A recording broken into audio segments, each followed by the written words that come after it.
All right. Hello and welcome to In Between Generations podcast with Dr. Lena and Dad.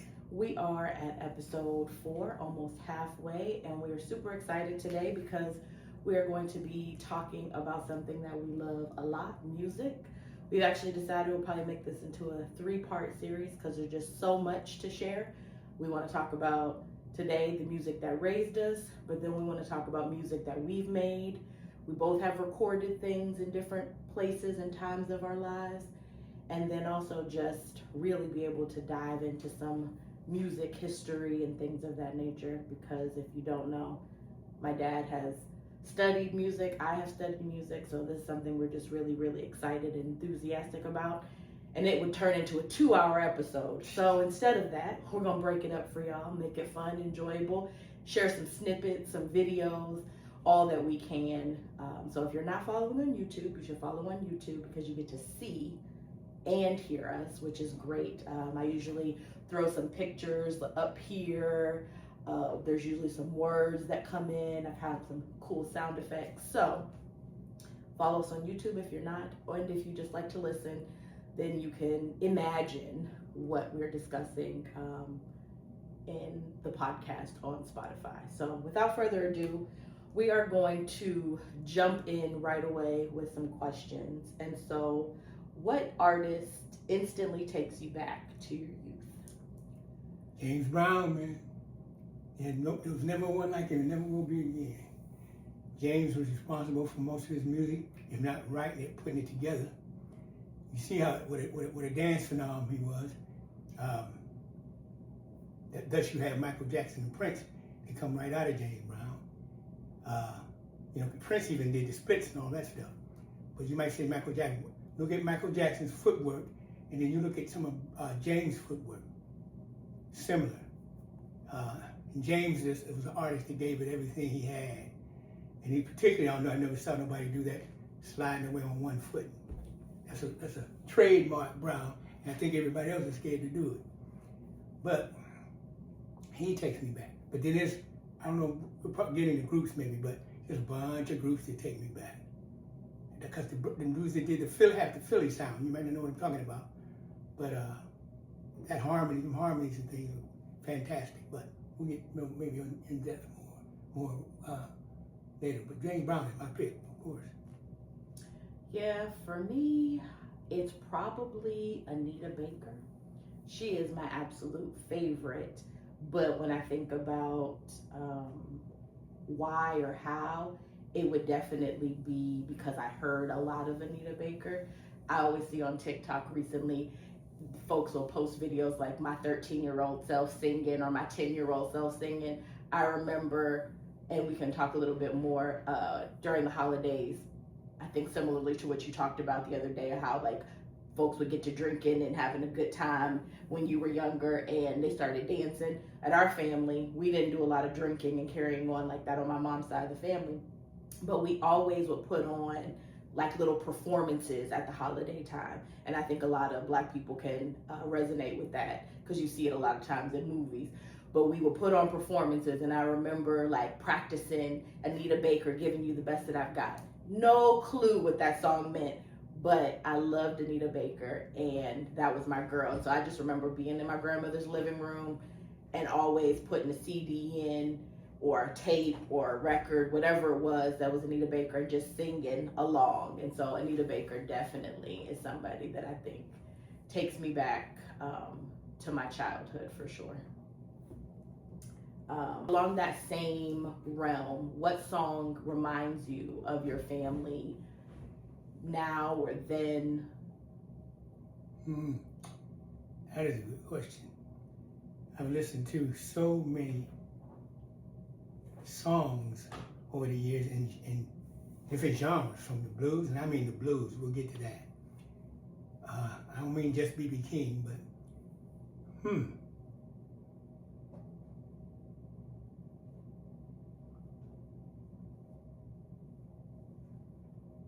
one song, huh? What was it again? A song. It doesn't have to be one song. I mean, it also could be an artist, like you said, like we were just talking about. For me, Anita Baker, but when I think of songs, I think about places maybe where I've been with my family and I heard the song. Um, it could be a couple songs, even in that same example that I gave, talking about performing. I remember me, Brandy, and Lisa trying to like come up with a routine to escape just kicking it. So just any of those things that maybe you and your brother listen to, or your mom, or something like that. Well, we used to listen to James Brown, you know, and try to dance, like it, which we failed miserably, but we listened to James, yeah. And I remember the one year he was out, you know, all the black churches in Alabama used to go to a picnic, had an outing at Idora Park. It don't exist now, but it's a park in Ohio. And one year James was there. Oh wow. Yeah. That's cool. Basically, Y'all was going crazy, wasn't y'all? Yeah. You know it. Y'all was going wild. You know it. Yeah. James Brown in person. That's cool. Obviously, I love concerts. I've been to a whole bunch of concerts, so that's pretty cool. Have you been to other concerts after that? A handful. Earth, Wind and Fire, they put on an incredible show. Who else? Anything right now? Yeah, Oh well, that's jazz though. But it could be any concert. Yeah. some of my people I like in jazz, I've definitely seen. I've seen some. Matter of fact, I've dined with some of the legends of jazz. I'll get to that. But Grover Washington, you guys might know who Grover Washington is. Mr. Magic. I spent probably an hour with him. That's pretty cool. Mm-hmm. Yeah, I would love to, not necessarily meet some of my favorite singers, but I would like to hang out, I think, with some singers. I think about that all the time. I think you and I talked about that, and I was saying some people that I think would be fun to hang out with, like 2 Chainz. I think he'd be a good time. He seems kind of chill, you know. We laugh, have a good time. I think hanging out with Jill Scott, that would be fun. Yeah. You know, because they're just kind of normal people. I will say I have hung out with a famous singer, Jade Nova. So it's my friend. I've, you know, been to some places with her, and we've actually talked. So I've done some meet and greets with some artists. So I have to take that back. I actually have sat with an artist and talked with an artist and kind of known an artist a little more intimately, which is pretty cool to see somebody's evolution personally and professionally. So that has been pretty cool. Music that was playing in the house. Again, like I said, for me it was Anita Baker, but definitely the Isley Brothers was music that was always playing. Bobby Brown. We talked last time about records. So my mom and my dad both had lots and lots of records, and I would put them on and we would play them and sing. And like I remember, I wish I could find it, but if I find the picture, I'll put it up here. Bobby Brown, My Prerogative, he's kind of like leaning to the side in a gray suit. So that was an album that I listened to a whole lot. Back in the day, they used to make double disc CDs because records were so long. So there was an Isley Brothers. It was actually, I think, 4 CDs, like collector set, and you would open it up and it was like 2 on one side and 2 on the other side. I don't know if it was like Isley Brothers Essentials or like Greatest Hits, but it was Harvest for the World, For the Love of You, In Between the Sheets Part 1 and Part 2. Y'all might know that from Notorious B.I.G. I have him on my shirt today because he used that sample from Big Papa. That's what it was. So you might know In Between the Sheets because that's the original version. So those are definitely songs that were always playing in our home. Or jazz. My dad mentioned a little bit. He loved jazz. So then I kind of started loving it too because it's what was played. So Charlie Parker, Abby Lincoln, Throw It Away. This is my jam to this day. Yeah, so those are some of the things that were playing when I was growing up. Well, of course, like I said, James Brown would be playing, you know. But then, maybe we'll talk more about this. The groups from when I was coming up, the Temptations, Motown sound, Temptations, And then the Philly sound, the Delphonics, the Unifics, the Intruders. I love that stuff because there was always a good message in it, and the harmonies were gorgeous. You know, like that. Like if you look at Just My Imagination by the Temptations and listen closely to them harmonies. Can't beat it with a short stick. So that was that's the stuff I heard a lot. And we can get into it later. When I was really young, blues, and I mean blues. My grandmother used to party, have Friday and Saturday were their nights to get down. Now they'd chase us out of the room, but we'd be right in the next room, peeking and listening. But I'm talking about Slim Harpo, Muddy Waters, Lightning Hopkins, the original blues dudes. And then B.B. King came to prominence at the end of that era probably. But these are the guys, Howlin' Wolf, she had them all. And she would put them on there. Because there's a song, King Me, that I find myself trying to sing. It's a crazy sounding song. One of my King Me, be buzzing all night long, Mm-hmm. Yeah, it goes on. But yeah, so it's from different times. It's my favorites. And then later on, I could say Marvin Gaye is like, I consider Marvin a genius because he wrote a whole lot of. He wrote some of the Motown stuff that the Martha Reeves and the Vandellas and some of those other groups performed. He helped write them songs. Plus, he was a top-notch musician, piano and drums, and he had that silky voice. I mean, yeah, I definitely dig Marvin. Well, to this day, and I think "Mercy Me" is probably the greatest protest song ever written. And there's a lot of them out there, but I don't think nobody will ever top that song. Mm-hmm. I do think, yeah, there has been a resurgence in a lot of protest-like songs. I'm trying to think, and I can't think of who it is, but obviously, Kendrick Lamar, he does a lot of that with rap. We talked a little bit, like when we were kind of planning this, about even like NWA, right? Some of their songs written in protest. John Legend wrote that song for Selma in protest. But yeah, there's somebody out right now who just wrote a new song, and I can't think of who it is. It might come to me. But along those lines, you start talking about Marvin Gaye and just songs and artists that kind of changed your views or just changed music. What album or artist, if you want, would you say kind of really changed your life or is, I don't know, for lack of better words, iconic to you? Well, I have to say it was a Charlie Parker album. Title. He did so many cuts that the title escapes me right now. But when I was in the Navy, I started playing saxophone and flute. Almost as soon as I got out, I got with one of the groups that you know about, and we started playing top 40 and R&B. But I remember that when I was at Northwestern, there was a guy named Phil Reed. He was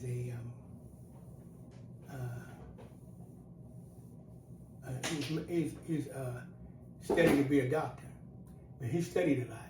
He always kept his room door cracked, and I would go up on his floor and walk around and say, "Phil, who is that?" He gave me an album cover. I looked at it, but everybody he gave me, whether it was a pianist or a flautist or a drummer or whatever, somebody mentioned Charlie Parker, and I said, "I gotta find out who this Charlie Parker is." It's like God. Sure enough, when I heard it, I was like, and that's when I switched from tenor to alto. Although I played both of them when we still played R&B sometimes, but it's like, and I hate to make this analogy because I'm saved, I love the Lord, I'm a follower of Jesus. But it's like if you ever read in the Bible, the coming of Jesus, how everything before that was not wiped out, but fulfilled. That's what Parker did in jazz. When he came up with the lines in bebop and the ability to articulate at those fiery tempos, some guys threw their horn in the river. Oh, wow. Some guys just quit playing. There's a famous drummer from Pittsburgh, Art Blakey. They call him Buhana. But when he heard him, he said he threw his horn away and started playing drums. But that's how. I'm out of here. Yep. That's how advanced and different it was. And now everything you hear today, you hear a jazz player playing today, he some of them licks and phrases are buried. You know, it's like saying you could talk without using words. That's what it would be like. Although the swing area is still around, don't get me wrong. The big band and Gats playing, and I admire a lot of guys from that era. And I see the lineage, how they came right to the door, but they didn't hear what that bird heard. But Charlie Parker, man, and he's still remarkable to this day. If you go on the internet, you'll find people putting recordings on there and commenting, and everybody, you know, taking a phrase for the practice. And you know, he's the man. He is the godlike figure of jazz. Like so many of those tragic, he was a junkie and died young, but incredible player.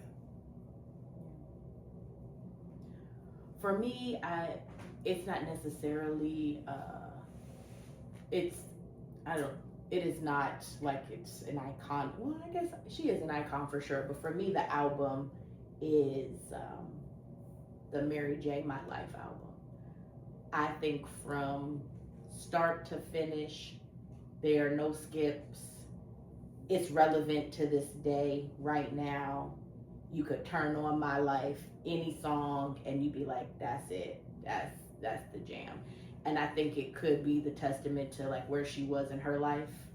But yeah, My Life is.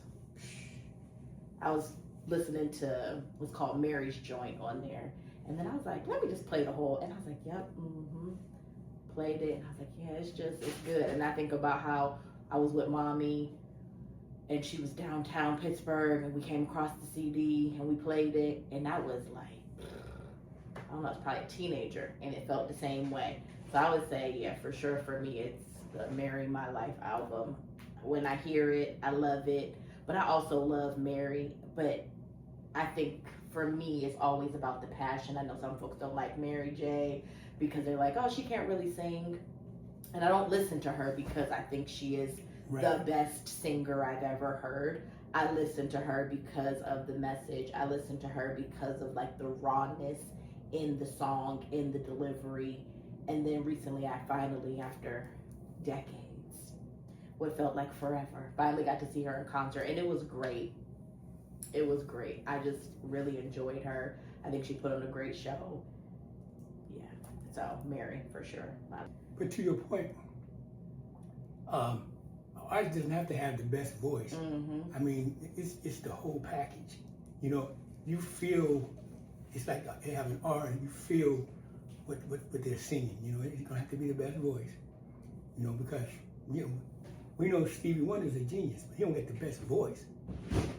But he's one of the three geniuses. We'll talk about the other ones. Well, we already talked about Marvin. They came out of Motown. Remember, all them guys were great, but only three of them were genius in my book. And that's Marvin Gaye, Stevie Wonder, and of course Michael Jackson. But Stevie, man, incredible songwriter. I saw a clip, and the only other person I've seen could do this efficiently and create something really nice was Jose Feliciano. I don't know who he is, Hispanic guitarist. But they'll give him a topic or a subject, and they make a song on the spot. There ain't a whole lot of people can do that. Yeah, but so you're right. Don't got to be the best singer. Yeah. And then another thing about if somebody writes a great song, like the song James Brown wrote, "This is a man's world." You know, James didn't have no singing voice. Scream a lot, but he didn't have no singing voice. But he would sing from time to time. Do you know Luciano Pavarotti, the greatest tenor, classical tenor in the world, invited him to Italy to sing that song with him? Would that tell you? Yeah. Not by no one for James' voice. Great lyrics. Yep. For sure. And I just think about also how we are such a music family. I think it's something that is not talked about a lot with things. I see people talk about like, oh, we're a holiday family or we celebrate birthdays, but we are a music family. My mom, my dad, myself, Langston now. So much so that when I'm talking to my friends, they know that I can usually think of a song for the moment or something happens and I'm saying a song line. Just like the other day, my dad and I were joking at the table, and my mom, she's telling us a story, and they were talking about you can't take your money with you. And I was like, you know what 2 Chainz said? When I die, bury me inside the Gucci store. I said, so I guess that's where we gonna bury him, right? And so just stuff like that is constantly on my mind. I always have a song for the moment, and so I think it's in you. If you love music, it's in you. That's right. You don't have to be a great singer. You can just be in it and share your love however you can. So that is definitely something I have learned. And I also learned just by, being with other people that everybody is not into music so much as we are, or just into the music of the time. So that brings me to, and I was thinking about our next segment of questions, back down memory lane. Because again, I always have a song when I'm thinking about different things. So our next segment, we're going to talk a little bit about songs and the memories that they bring up for us. I know we talked a little bit about, songs from our past, etc. But what song reminds you of me growing up?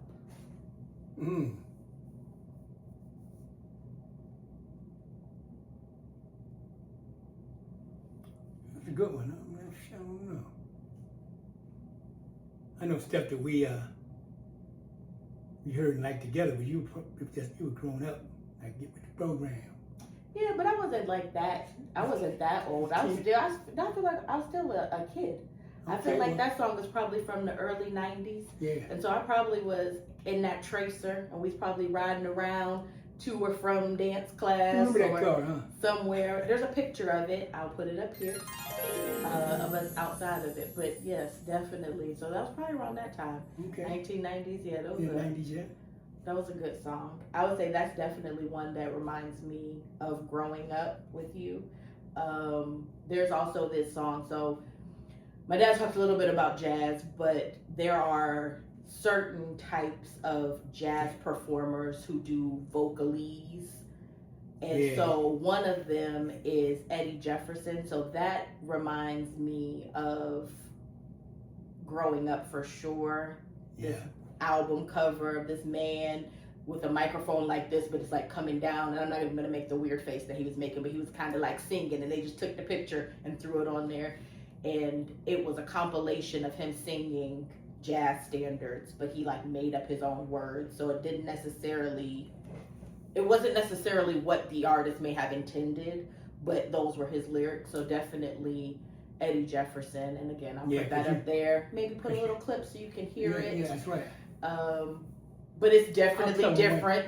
I used to sing along because if I knew the words to a song, I was certainly going to sing it. So Janine is a song that comes up where last time I saw Janine. Yeah, that was a good one. Just like a royal queen. And she cruised by with some fancy guy in a Cadillac limousine last time.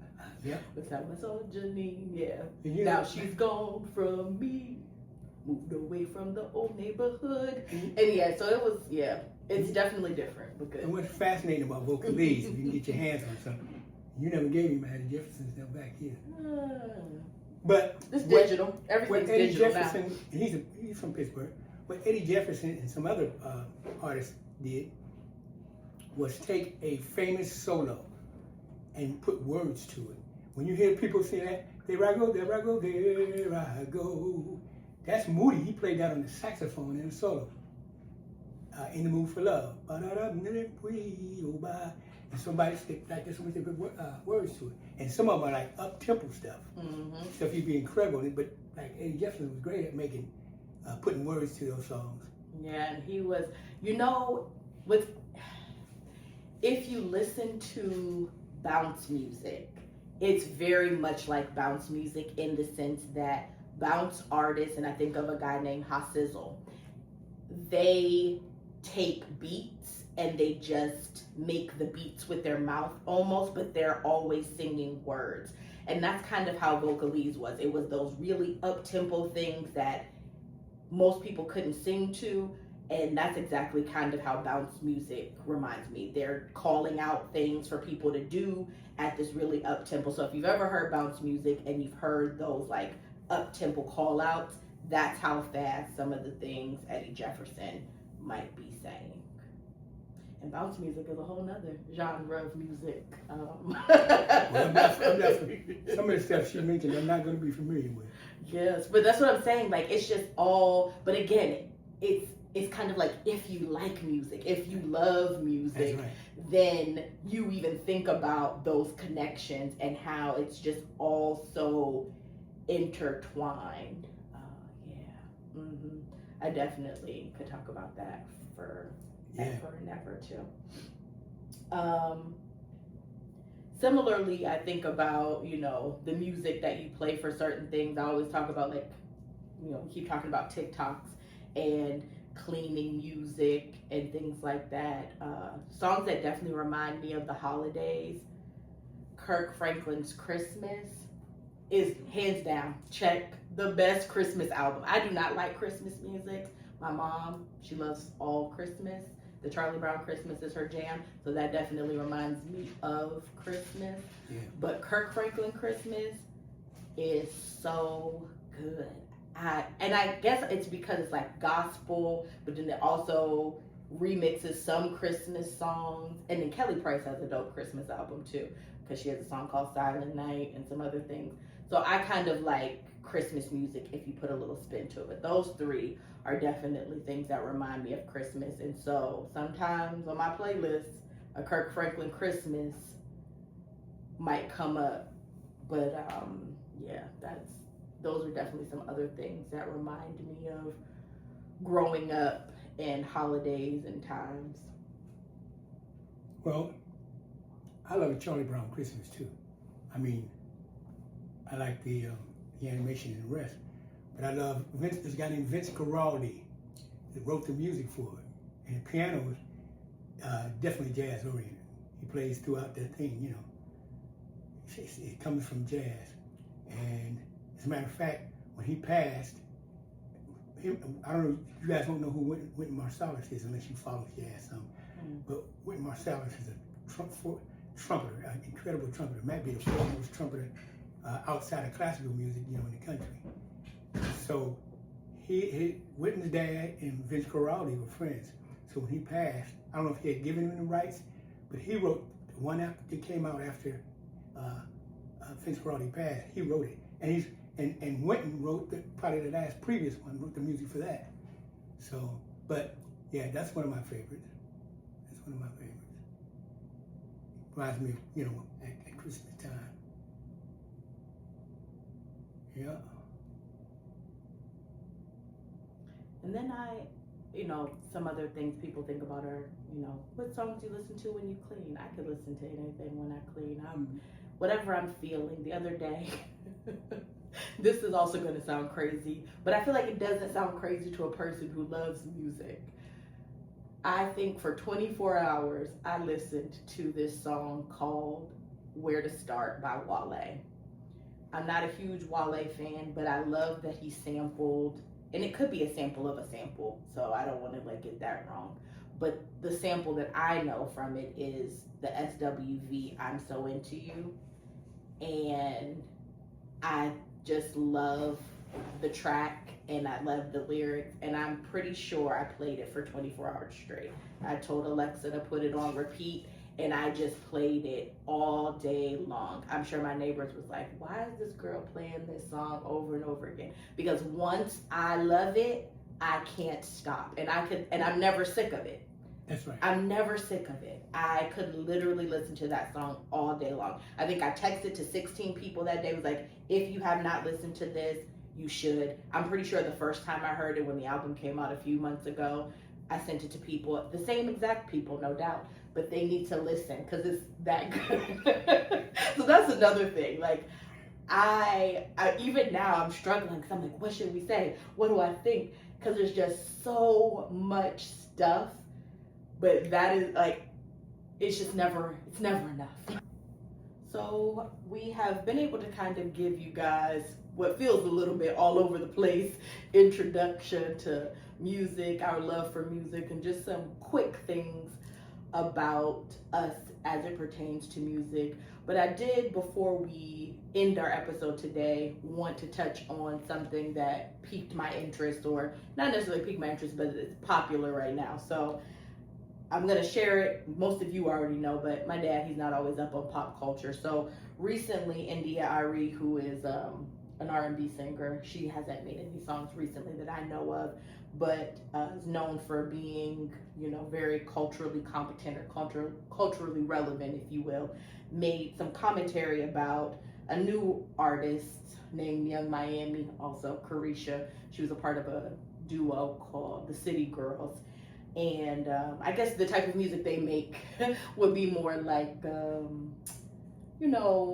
young, single, black lady empowerment, but, kind of not disparaging to men, but kind of just like, girl, do your thing, you all that kind of, music. And so she kind of made some comments that were just saying she was disappointed in the song because she felt that it was promoting what they're calling scammer culture, because some of the lyrics are saying, boosting girls, where are you, putting stuff in your bag so that you can steal it and flip it and make money. And then at the end of the song, Young Miami's kind of saying, like, this is for everybody that's like in the streets hustling or doing what they got to do to make the ends meet. I see you, I feel you, like, kind of like, I was who you are, like, do your thing. And so what are your thoughts about this topic that I think comes up every now and again, where some older artist or some conscious artist is saying that some new artist or someone who is not making conscious music is polluting the minds of the youth or promoting a certain agenda, if you will? Well, I understand that viewpoint, but I don't totally agree with it. Because if that were the case, music was banned because of that kind of thing, there'd be no rap music. True. You look back to even the earliest guys, they were singing about, doing their thing with a woman, or, F the police, right? Like my daughter had said earlier, when we were talking. F the police, that was back in the day.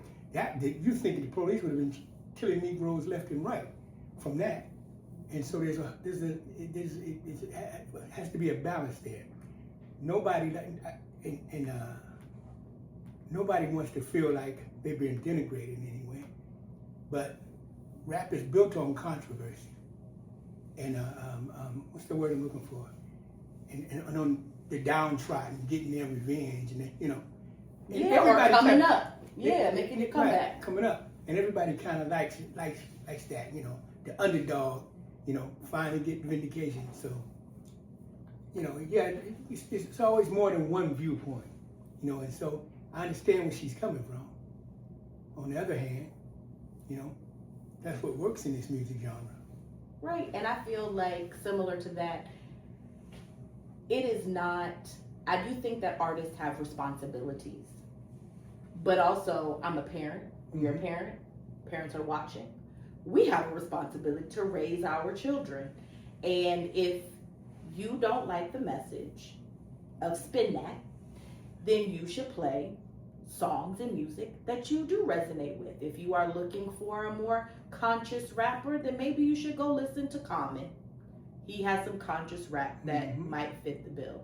If you are looking for some more wholesome R&B, then you probably should go listen to Kelly Price, because not only does she make wholesome R&B now, but I also think she makes more Christian viewed music, which is great, right? So I think that as parents, you have to limit what your child listens to and what you allow them to hear. When Langston was really little, we were driving around in the car. I wanted him to like music, so we listened to a lot of Kids Bop. I learned a lot of songs first through Kids Bop, and then I heard the adult version, and I was like, oh wow, that's not even at all what they're saying. But that is my way of making sure that my kid also grew a love for music. Now that he's a little bit older, I do introduce him to some of my classic hits or things that I grew up listening to or things that my dad or my parents showed me. And sometimes the lyrics or the content is maybe racy or maybe not for children, but I also talk to him. And so he knows, right? Like, you can't say those things, or we're not repeating this, right? Sometimes it's for educational purposes. Sometimes I'm like, oh, this is a really good song, or someone remade the song. So I think with SZA and Kendrick Lamar, they sampled "If This World Were Mine." So I played the original version with Luther Vandross, so he can kind of hear, because it's called Luther, and he's like, why are they calling it Luther? Well, it's because of Luther Vandross. So doing some of those things, but even this conversation reminds me of those songs: Tone Loc, Wild Thing, Push It, Salt and Pepper. Yeah. Had no idea what those songs were about, but they were bops because they sounded good. They were repetitive. I think our point is that since the beginning of time, since his time, since my time, there've always been songs that are not for children. There's always videos that are not for the gaze of children, and it's our job as parents to censor what information our children have access to. So spin that. 2 thumbs up for me. I love it. I think it's a great summer anthem, but it's not a song that Langston and I would be listening to together. So that being said, we're going to do a rapid fire this or that in the form of a couple of our artists that we enjoy, and we will continue to do this maybe next time with some songs.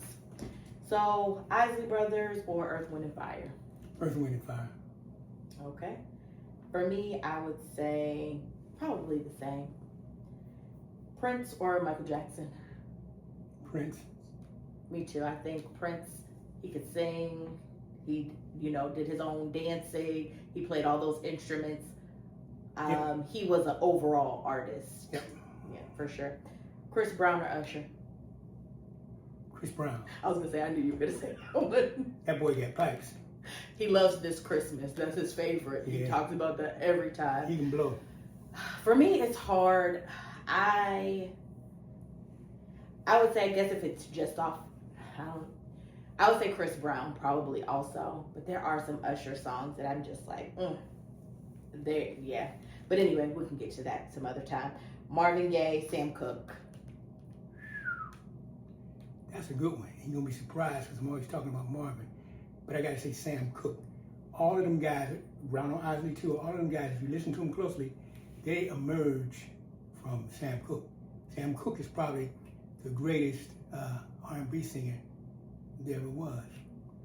Because he came out of church, and right after that he went R&B. He had hits before Marvin and them was heard of. Mm-hmm. Yeah. And last one, Eddie Jefferson or John Hendricks?